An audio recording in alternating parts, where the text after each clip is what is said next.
हर हर महादेव। दोस्तों, आप सभी लोग जानते हैं कि 9 मार्च 2026 के दिन यहां पर चैत्र महीने की सबसे बड़ी तिथि सोमवार षष्ठी तिथि पड़ रही है। इसीलिए दोस्तों, इस दिन का महत्व बहुत ही ज्यादा बड़ा हो जाता है और इस दिन आप लोगों को 2 पीला कनेर के फूल वाला उपाय जरूर करना चाहिए, जो कि पंडित प्रदीप मिश्रा जी ने अपनी अभी की ही कथा, जो कि उनका अपना नगर सीहोर में ही चल रही है, उसी कथा में बताया हुआ है। तो दोस्तों, इस उपाय को आपको कैसे करना है, कब करना है, कहां पर करना है और उपाय को करते समय आपको किन किन बातों का ध्यान रखना है, यह सारी जानकारी हम आपको इस वीडियो में देंगे। तो चलिए दोस्तों, उपाय को शुरू करते हैं। देखिए, यह दिन इतना खास होता है, इतना महत्वपूर्ण होता है। देखा गया है, कभी कभी बड़े बड़े पूजा पाठ अनुष्ठान से जो मनोकामना पूर्ण नहीं होती है, वह इस चैत्र महीने की सोमवार षष्ठी तिथि के दिन एक छोटे से उपाय करने से ही आपकी मनोकामना पूर्ण हो जाती है। और बहुत सारे लोगों ने इस उपाय को किया भी है और उनको इस उपाय को करने का फल भी जरूर मिला है। अगर आप लोग भी इस उपाय को 9 मार्च 2026 चैत्र महीने का सोमवार षष्ठी तिथि के दिन करना चाहते हैं, तो आप इस उपाय को पहले अच्छे से समझ लेना, सुन लेना, उसके बाद करना। आपको इस उपाय का फल जरूर मिलेगा और इस उपाय को करने से आपके घर में चाहे किसी भी प्रकार की दुख और समस्या क्यों ना चल रही हो, आपको उसका कारण भी नहीं पता है कि भाई यह समस्या किस कारण से चल रही है। उसका कुछ भी कारण हो सकता है, जैसे पितृदोष हो सकता है या किसी भी तरह का मंगल दोष भी हो सकता है, और भी बहुत तरह के दोष होते हैं। कुछ भी हो सकता है, पर आपको इस उपाय को करने के लिए अपने दोष को भी पता लगाने की भी जरूरत नहीं है। बस 9 मार्च 2026 चैत्र महीने का सोमवार षष्ठी तिथि के दिन इस 2 पीले कनेर के फूल वाला उपाय को जरूर कर लेना है। तो दोस्तों, अब हम समझते हैं इस वाले उपाय को हमें करना किस समय है। तो सबसे पहली बात दोस्तों, हम समझते हैं कि यह 2 पीले कनेर के फूल वाला उपाय करना किसको है। तो देखिए, यहां पर सीधी सी बात है कि यह 2 कनेर के फूल वाला जो उपाय है, यह किस लिए किया जा रहा है। यह मनोकामना को पूर्ण करने के लिए किया जा रहा है, या आपके जीवन में जो दुख और परेशानियां सालों से चली आ रही हैं, उनको दूर करने के लिए किया जा रहा है, या आपका कोई बड़ा काम है जो कि लाख कोशिश के बाद भी नहीं हो पा रहा है, आप उसके लिए इस उपाय को कर सकते हैं। तो सीधी सी बात यह है कि आप अपनी किसी प्रकार की मनोकामना के लिए इस वाले उपाय को कर सकते हैं। तो यह उपाय वह व्यक्ति कर सकता है जिस व्यक्ति को अपनी किसी भी प्रकार की मनोकामना भगवान शिव जी से पूर्ण करवानी, और अगर कोई भी माताएं बहनें जो है अपने घर की सुख और शांति के लिए, घर में धन समृद्धि को बढ़ाने के लिए, संतान सुख प्राप्ति के लिए, या अपने पति के दीर्घायु के लिए यह वाला उपाय करना चाहती हैं, तो घर की जो बड़ी माताएं बहनें होंगी, वह इस 2 पीले कनेर के फूल वाला उपाय को विशेष रूप से करें, क्योंकि आप जानते हैं कि माता बहनें घर की लक्ष्मी होती है, और जब घर की लक्ष्मी कोई विशेष उपाय करती है तो उसका फल भी बहुत जल्दी मिल जाता है और बहुत बड़ा होकर मिलता है। अन्यथा इस उपाय को कोई भी व्यक्ति कर सकता है, चाहे वह बड़ा हो, चाहे वह छोटा हो, चाहे वह बच्चा हो। जिस व्यक्ति को यह 2 पीले कनेर के फूल वाला उपाय समझ आ गया, वह व्यक्ति इस वाले उपाय को इस चैत्र महीने की पवित्र दिन सोमवार षष्ठी तिथि पर जरूर करें। उसको इस उपाय का फल बहुत ही जल्दी मिल जाएगी, क्योंकि यह साल की सबसे बड़ी चैत्र की पावन महीना सोमवार षष्ठी तिथि का दिन है, जो भगवान शिव जी को समर्पित होता है। तो दोस्तों, अब हम समझते हैं कि इस 2 पीले कनेर के फूल वाला उपाय को आपको करना कैसे है, और इस उपाय को करने का जो समय है वह क्या है। तो देखिए, इस चैत्र महीने की सोमवार षष्ठी तिथि के दिन किए जाने वाला यह 2 पीले कनेर के फूल वाला जो उपाय है, यह मुख्य रूप से सुबह के समय होगा। किस समय होगा? सुबह के समय होगा। आपको कोशिश यही करनी है कि सुबह के समय हम इस 2 पीले कनेर के फूल वाला उपाय को कर लें। पर किसी कारणवश अगर आप सुबह इस उपाय को न कर पाओ, आपको कहीं काम से जाना हो या किसी और काम की वजह से आप उपाय को न कर पाओ, तो आपके पास फिर दूसरा मौका रहेगा, जो कि शाम के समय का रहेगा, प्रदोष काल का रहेगा, क्योंकि यह चैत्र मास की सोमवार षष्ठी तिथि का दिन है और यह दिन बहुत ही कम आता है पूरे साल भर में। इसीलिए जब आपको मौका मिल जाए तब आप इस उपाय को जरूर कर लेना। कोई भी उपाय हो, आप कभी भी कर सकते हो। सोमवार षष्ठी तिथि के दिन बस कोशिश करना कि समय के थोड़ा मतलब अंतर्गत ही कर लो। आपको उपाय का फल जरूर मिलेगा। अगर आपके जीवन में भी किसी भी प्रकार की समस्या चल रही है, आप साल भर से बहुत परेशान हैं, तो गुरुजी ने कहा अब परेशान होने की जरूरत नहीं है। बस 9 मार्च 2026 चैत्र की पावन महीना सोमवार षष्ठी तिथि के दिन इस 2 पीले कनेर के फूल वाला उपाय आपको जरूर करना चाहिए। तो चलिए जानते हैं इस विशेष उपाय के बारे में। लेकिन उससे पहले एक प्रार्थना है। अगर आप चैनल पर नए हो या मेरी आवाज आज पहली बार सुन रहे हो, तो कृपया चैनल को सब्सक्राइब अवश्य कर लें और कमेंट बॉक्स में हर हर महादेव, ओम नमः शिवाय जरूर टाइप कर देना। इसके साथ ही अपना नाम और राशि भी जरूर टाइप कर देना।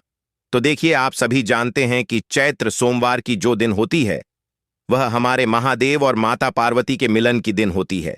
इसके और इस दिन जो भी उपाय किया जाता है वह हमारे शिव और शक्ति को प्रसन्न करने वाले उपाय होते हैं और हमारी सारी मनोकामनाएं को परिपूर्ण करने वाले उपाय होते हैं। तो इस वीडियो में भी हम लोग पूज्य गुरु जी द्वारा बताए गए कुछ बहुत ही खास उपायों के बारे में जानेंगे। यह उपाय आपके जीवन में चल रही सभी समस्याओं को तो समाप्त करेंगे ही, और साथ ही साथ आपके घर में धन धान्य की वृद्धि भी करेंगे और आपके सभी दुख तकलीफ भी खत्म होती है। तो चलिए जानते हैं पूज्य गुरु जी द्वारा बताए गए सबसे पहले उपाय के बारे में। देखिए, इस उपाय के लिए आपको एक लोटा जल ले लेना है। हमेशा की तरह तांबे के पात्र में आपको अपने किचन से ही जल लेना है और इसी के साथ आपको ले लेना है 2 पीले कनेर के फूल। कनेर के पीले रंग के फूल आपके सामने स्क्रीन पर दिखाई जा रही हैं। यह ऐसे फूल होते हैं, अगर यह आपके पास नहीं है तो शिवलिंग के ऊपर चढ़े हुए पीले कनेर के फूल को उठाकर जल से शुद्ध करके आप उसका भी इस्तेमाल कर सकते हैं, या फिर किसी भी फूल वाली दुकान से आप इन फूलों को खरीद सकते हैं।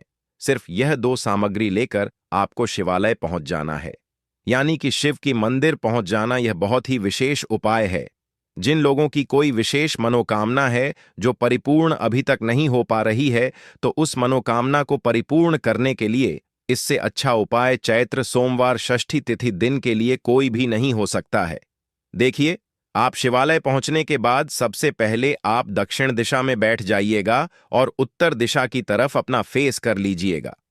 लेकिन अगर शिवालय में भीड़ भाड़ बहुत है तो फिर ऐसी स्थिति में आप किसी भी दिशा में बैठकर शिवलिंग की पूजा प्रार्थना कर सकते हैं। देखिए, पूज्य गुरु जी ने कहा कि इस उपाय को अगर आप शाम को प्रदोष काल के समय में करेंगे तो आपके लिए सबसे उत्तम होगा, क्योंकि यह चैत्र मास की सोमवार षष्ठी तिथि का दिन है और इस दिन प्रदोष काल के समय साक्षात माता पार्वती और हमारे देवों के देव महादेव सभी परिवार के साथ शिवलिंग में वास करते हैं। इसीलिए अगर आप प्रदोष काल में करेंगे तो आपको विशेष लाभ मिलेगा, विशेष फल की प्राप्ति होगी। लेकिन बहुत से ऐसे शिवालय हैं जिनमें शाम के समय जल समर्पित करने नहीं दिया जाता है, तो फिर ऐसे में आप लोग पूरे दिन में किसी भी समय इस उपाय को कर सकते हैं। देखिए, अब सबसे पहले आप जो 2 पीले कनेर के फूल लेकर आए हैं, उनमें से पहले कनेर के फूल को आप श्री गणेश जी वाले स्थान में समर्पित कर देंगे और श्री शिवाय नमस्तुभ्य मंत्र का स्मरण कर लेंगे। इसके बाद आप जो दूसरा फूल लेकर आए हैं उसको श्री कार्तिकेय जी वाले स्थान पर समर्पित कर देंगे और श्री शिवाय नमस्तुभ्यम मंत्र का स्मरण कर लेंगे। फिर उसी शिवलिंग से 3 फूल और उठा लेंगे, क्योंकि आप 2 ही फूल लाए थे ना। इसके बाद तीसरा कनेर का फूल माता अशोक सुंदरी वाले स्थान में समर्पित कर देंगे और श्री शिवाय नमस्तुभ्यम मंत्र का स्मरण कर लेंगे। अब चौथे कनेर का फूल माता पार्वती के हस्त कमल में समर्पित कर देंगे। देखिए, शिवलिंग जिस स्थान पर रखा रहता है, यानी शिव पिंडी जिस स्थान पर रखी रहती है, उस पूरे गोल गोल वाले स्थान को माता पार्वती का हस्तकमल कहते हैं और यहीं पर आपको यह चौथा कनेर का फूल समर्पित कर देना है। इसके बाद आप जो 5वां कनेर का फूल लिए हैं उसको समर्पित कर देंगे शिवलिंग के ऊपर। लेकिन यह फूल शिवलिंग के ऊपर समर्पित करते हुए आपको शिव और माता पार्वती का स्मरण कर लेना है। श्री शिवाय नमस्तुभ्यम मंत्र का स्मरण करते हुए आपके जीवन में अगर धन की समस्या चल रही है तो उसको आप महादेव से दूर करने की प्रार्थना कर लीजिए। या फिर आप अपनी बच्चों की नौकरी के लिए यह उपाय कर रहे हैं तो उसके लिए महादेव से प्रार्थना कर लीजिए। या फिर आप अपने मकान जमीन जायदाद के लिए या फिर आप अपने बच्चों के विवाह के लिए यह उपाय कर रहे हैं तो उसके लिए भी महादेव से प्रार्थना कर लीजिए। जिस भी मनोकामना के लिए आप यह उपाय कर रहे हैं तो उस मनोकामना का स्मरण करिए और महादेव से उस मनोकामना को पूर्ण करने की प्रार्थना करिए।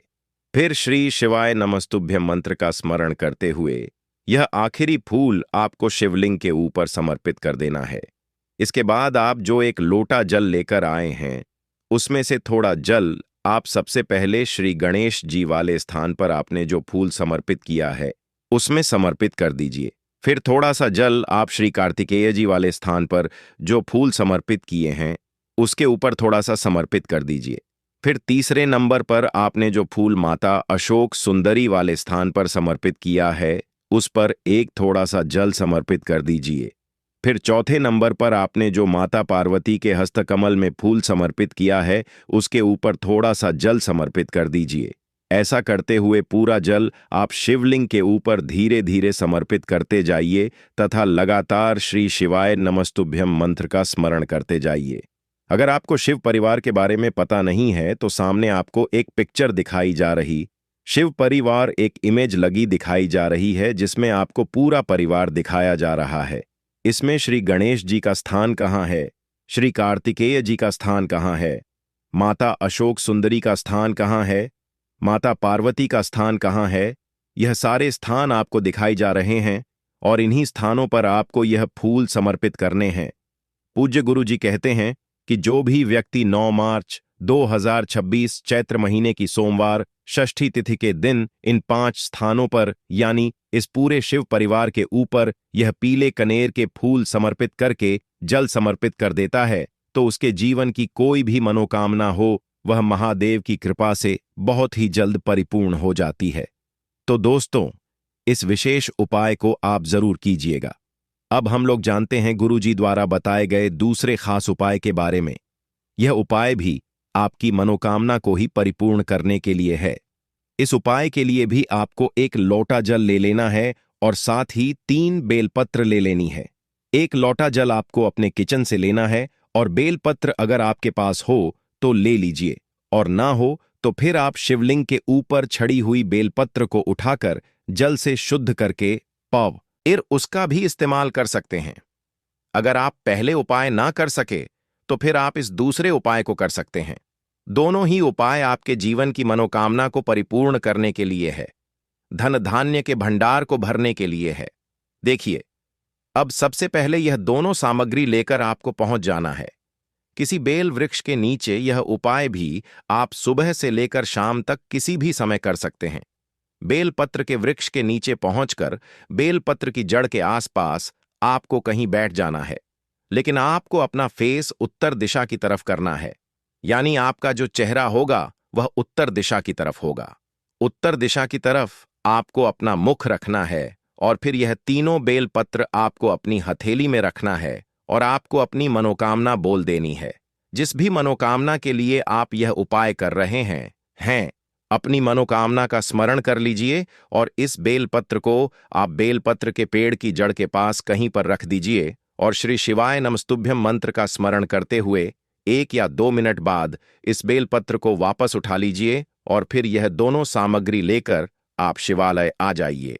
अब शिवालय आने के बाद यह बेलपत्र आपको शिवलिंग के ऊपर समर्पित कर देनी है और फिर से आपको वही मनोकामना बोल देनी है जो आपने बेलपत्र के वृक्ष के नीचे बोली थी। दोनों जगह आपको एक ही मनोकामना बोलनी है, इस बात का आप ध्यान रखिएगा। फिर इसके बाद आप जो एक लोटा जल लेकर आए हैं इसको धीरे धीरे इसी बेलपत्र के ऊपर समर्पित करते जाइए तथा लगातार श्री शिवाय नमस्तुभ्य मंत्र का स्मरण करते जाइए। पूज्य गुरुजी ने कहा कि जो भी व्यक्ति इस विशेष उपाय को चैत्र महीने की सोमवार षष्ठी तिथि के दिन करता है तो उसकी बड़ी से बड़ी मनोकामना शिव और शक्ति की कृपा से बहुत ही जल्द परिपूर्ण हो जाती है। तो देखिए, अब जानते हैं गुरुजी द्वारा बताए गए तीसरे उपाय के बारे में।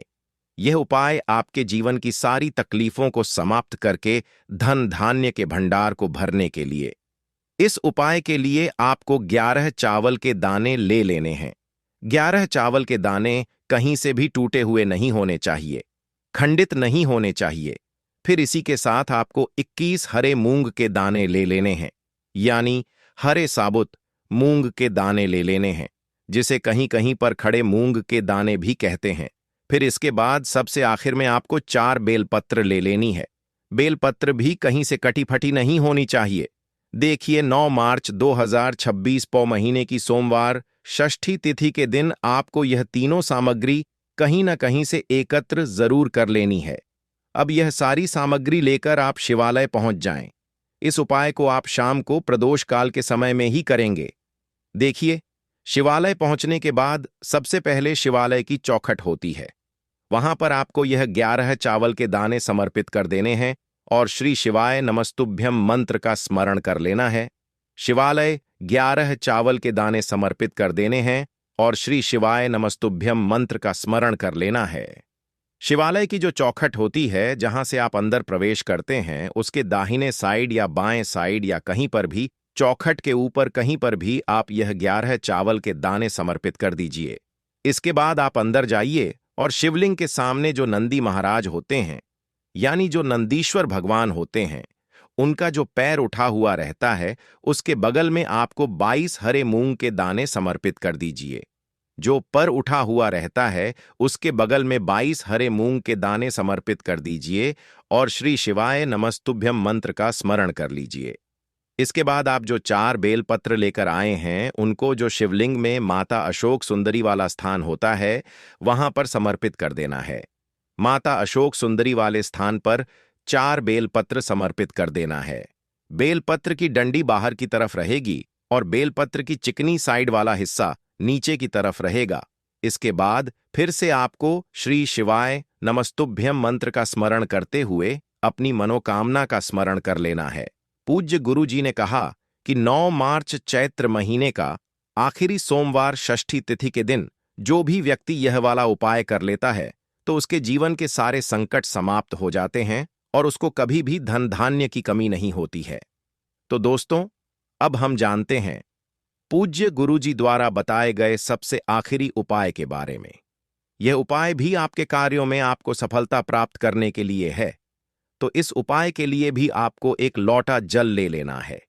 तांबे के पत्र में आपको अपने किचन से जल ले लेना है और साथ ही साथ आपको ले लेने हैं 9 शमी के पत्ते।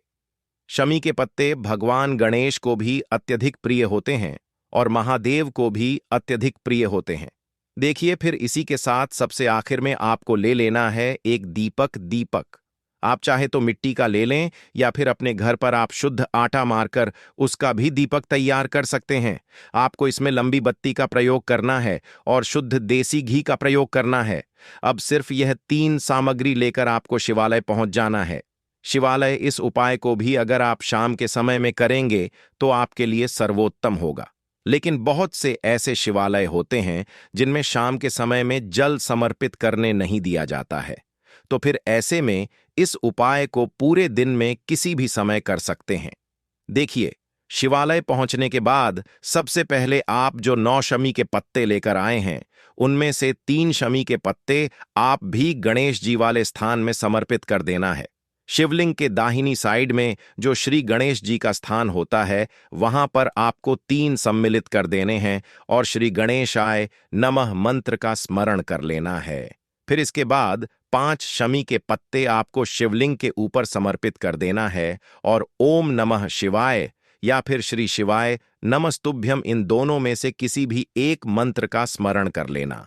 फिर इसके बाद आप जो एक लोटा जल लेकर आए हैं, उसको सबसे पहले श्री गणेश जी वाले स्थान में थोड़ा सा समर्पित कर दीजिए और श्री गणेशाय नमः मंत्र का स्मरण कर लीजिए। फिर इसके बाद बचा हुआ पूरा जल आप शिवलिंग के ऊपर समर्पित कर दीजिए और फिर श्री शिवाय नमस्तुभ्यम मंत्र का स्मरण करते जाइए। इसके बाद आप जो एक दीपक लेकर आए हैं, उस दीपक को आप वहीं शिवलिंग के पास कहीं पर रखकर प्रज्वलित कर लीजिए और ओम नमः शिवाय मंत्र का स्मरण करते हुए अपनी मनोकामना बोलते हुए, मनोकामना आपकी जी भी प्रकार से संबंधित हो, चाहे धन प्राप्ति से संबंधित हो, चाहे व्यापार के लिए हो, या फिर किसी भी प्रकार की मनोकामना हो, उसकी परिपूर्ण करने की आप महादेव से प्रार्थना कर लीजिए और साथ ही साथ भगवान गणेश से प्रार्थना कर लीजिए। देखिए, इस उपाय के लिए आपको भगवान गणेश के एक बहुत ही प्रिय नाम मयूरध्वज के नाम का स्मरण करना है। कौन से नाम का मयूरध्वज? मयूरध्वज के नाम का स्मरण करते हुए इस दीपक को प्रज्वलित कर लीजिए और सबसे आखिरी शमी पत्र आपको इसी दीपक में डाल देना है। गुरुजी ने कहा कि चैत्र मास की सोमवार षष्ठी तिथि के दिन विशेष रूप से भगवान गणेश जी और महादेव के लिए किए जाने वाले यह उपाय आपकी समस्त मनोकामनाएं को परिपूर्ण करने के लिए है। तो दोस्तों, यह थे पूज्य गुरुजी द्वारा बताए गए कुछ बहुत ही खास उपाय। तो दोस्तों, अब बात करते हैं अपने अगले उपाय के बारे में। दोस्तों, 9 मार्च 2026 चैत्र सोमवार षष्ठी तिथि के दिन इस जगह फेंक देना एक मुट्ठी नमक होगी। हर मनोकामना पूरी मिलेगी, सभी दोषों से मुक्ति, इतना धन आएगा कि संभाले नहीं संभलेगा। भगवान शिव जी के आशीर्वाद से पूरे साल धन बरसता रहेगा। दोस्तों, जैसा कि आप सभी लोग जानते हैं कि 9 मार्च को चैत्र सोमवार षष्ठी तिथि पड़ रहा है, इसीलिए यह दिन बहुत ही खास है। क्योंकि देखिए दोस्तों, गुरु जी ने कहा है कि जब भी चैत्र सोमवार षष्ठी तिथि पड़े तो आपको सिर्फ और सिर्फ एक मुट्ठी नमक वाला उपाय करना चाहिए। ये उपाय इतना खास है कि अगर आपने सही मुहूर्त पर सही क्रिया अनुसार एक मुट्ठी नमक वाला उपाय कर लिया, जो प्राचीन काल के समय का महा उपाय है, तो मान के चलिए दोस्तों, भगवान शिव जी के आशीर्वाद से आपके जीवन का कितना ही बड़ा दुख हो, उससे आपको मुक्ति मिल जाएगी। आपकी कोई भी मनोकामना हो, मान लीजिए आप नौकरी की तैयारी कर रहे थे, आपकी नौकरी लग जाएगी, आपका बंद पड़ा व्यापार चल पड़ेगा, जिस बीमारी से आप बहुत दिनों से परेशान थे, उस बीमारी से आपको मुक्ति मिल जाएगी।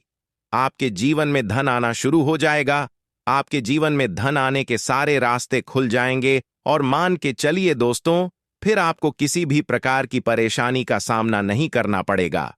इसीलिए दोस्तों, इस दिन आप लोगों को इस वाले उपाय को जरूर कर लेना है। भले ही आपने पूरे साल भर इस उपाय को ना किया हो, पर अगर आपने इस चैत्र सोमवार षष्ठी तिथि के दिन अगर इस वाले उपाय को कर लिया, तो आपको इस उपाय को करने का वह फल मिलेगा जिसकी आपने कभी कल्पना भी नहीं करी होगी। इसीलिए आप लोग इस एक मुट्ठी नमक वाले उपाय को एक बार जरूर कर लेना, ताकि आप लोगों के हाथ से यह मौका ना जा सके और आपको इस उपाय को करने का फल मिल सके। दोस्तों, यह उपाय पंडित जी ने अपनी अभी की ही शिव महापुराण की कथा में बताया है, जो इस उपाय को आज हम आपको बहुत अच्छे से समझाने वाले हैं। इस वीडियो को देखने के बाद इस उपाय को समझने के लिए आपको कोई और वीडियो को देखने की जरूरत नहीं पड़ेगी। तो चलिए दोस्तों, उपाय को शुरू करते हैं। उससे पहले है भगवान शिव आपके इस वीडियो को जो भी लाइक और चैनल को सब्सक्राइब करें, उसके जीवन में कभी दुख दर्द मत आने देना। साथ ही साथ कमेंट बॉक्स में 5 बार जय शिव जरूर लिखें, ताकि भगवान शिव जी की कृपा आप सभी को प्राप्त हो सके। इसी के साथ में आप सभी को बता दूं कि आप लोग वीडियो को पूरा नहीं देखते हो, काट काट कर देखते हो और गलत गलत उपाय को कर लेते हो, तो आपसे निवेदन है कि वीडियो को पूरा जरूर देखें। देखिए दोस्तों, यह चैत्र सोमवार षष्ठी तिथि का दिन यह इतना खास होता है, इतना महत्वपूर्ण होता है। देखा गया है कभी कभी बड़े बड़े पूजा पाठ अनुष्ठान से जो मनोकामना पूर्ण नहीं होते, वह चैत्र सोमवार षष्ठी तिथि के दिन एक छोटे से उपाय करने से ही आपकी मनोकामना पूर्ण हो जाती है।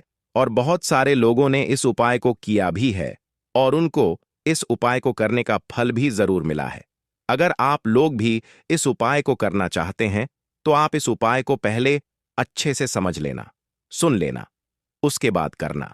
आपको इस उपाय का फल जरूर मिलेगा और इस उपाय को कर लेने से आपके घर में चाहे किसी भी प्रकार की दुख और समस्या क्यों ना चल रही हो, आपको उसका कारण भी नहीं पता है कि भाई यह समस्या किस कारण से चल रही है। उसका कुछ भी कारण हो सकता है, जैसे पितृदोष हो सकता है या किसी भी तरह का मंगल दोष भी हो सकता है। तो इस दिन आप लोगों को यह वाला उपाय कर लेना है।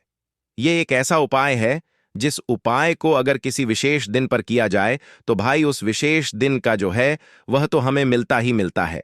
पर हमने उस दिन पर इस एक मुट्ठी नमक वाले उपाय को किया है तो हमें उससे भी बड़ा फल मिलता है, और फल बहुत जल्दी मिलता है क्योंकि आप इस उपाय को बहुत ही बड़े और विशेष दिन पर कर रहे हो। तो चलिए अब उपाय के बारे में बात करते हैं। लेकिन उससे पहले आप लोगों को यह जानना आवश्यक है कि आखिर यह उपाय किस समय करना है, किसको करना है और कैसे करना है। तो चलिए हम आगे आपको वीडियो में एक एक करके बता देते हैं।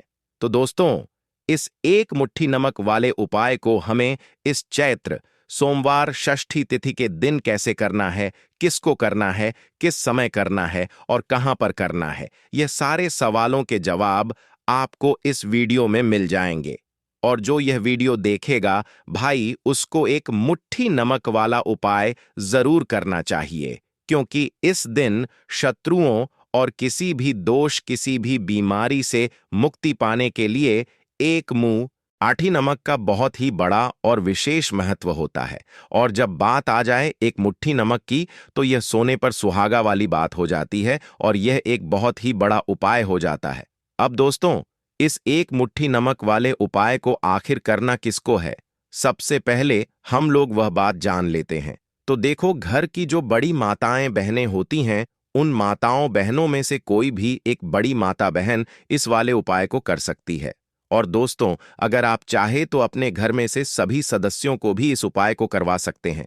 अगर किसी व्यक्ति की खुद की कोई मनोकामना है, खुद की कोई दुख और परेशानी है जो कि वह अपने लिए ही करना चाहता है, इस वाले उपाय को तो वह खुद अपने लिए भी कर सकता है।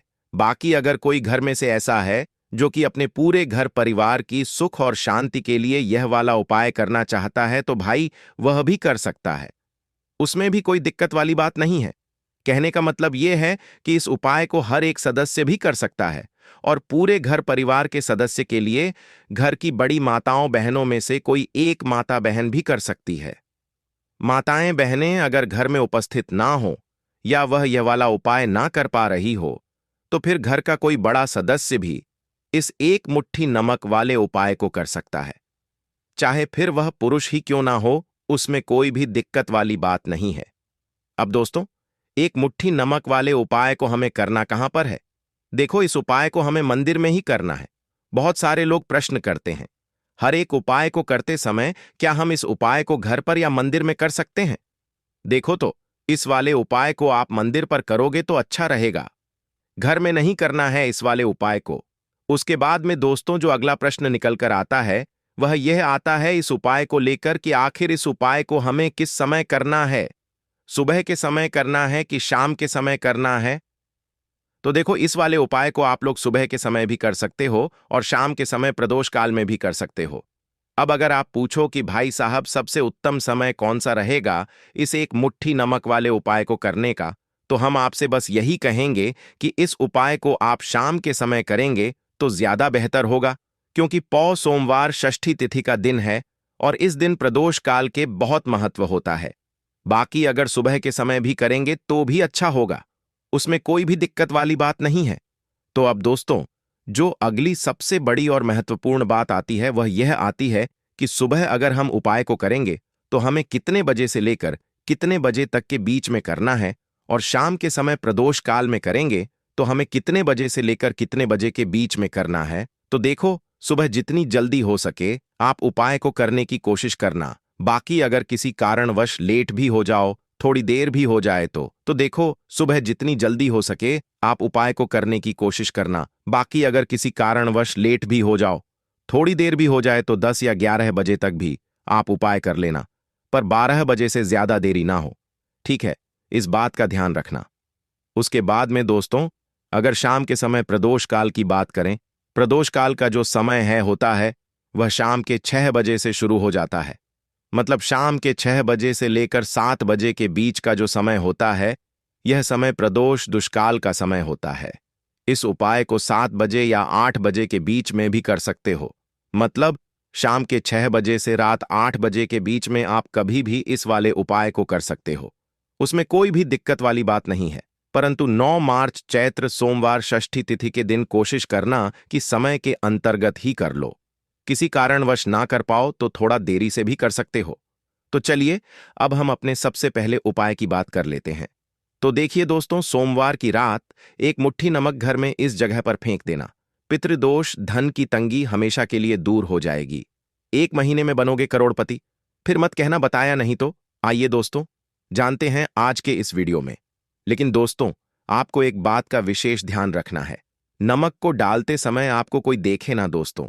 कई वर्षों के बाद जाकर के ऐसा विशेष संयोग बना है नमक का। यह विशेष उपाय करने से राहु दोष, पितृदोष, मंगल दोष, भयंकर से भयंकर शनि दोष और दोस्तों यहां पर सबसे अहम है काल सर्प दोष, जो कि वह भी मात्र इस नमक के उपाय से शीघ्र ही दूर हो जाता है। दोस्तों, नमक का यह उपाय हम भी जरूर करते हैं। 100% आप धनवान हो जाएंगे। नमक का यह उपाय आपकी काया पलट कर रख देगा। भगवान शिव जी आपसे प्रसन्न हो जाएंगे। माता पार्वती दोनों हाथों से धन की वर्षा करेंगी। साक्षात्कार काल भी कुछ नहीं कर पाएगा। इस उपाय से कंगाल भी हो जाएंगे। धनी और दिन दुगनी रात चौगुनी होगी। तरक्की दोस्तों, नमक में ऐसा क्या है जो शीघ्र ही किसी भी व्यक्ति को रंग से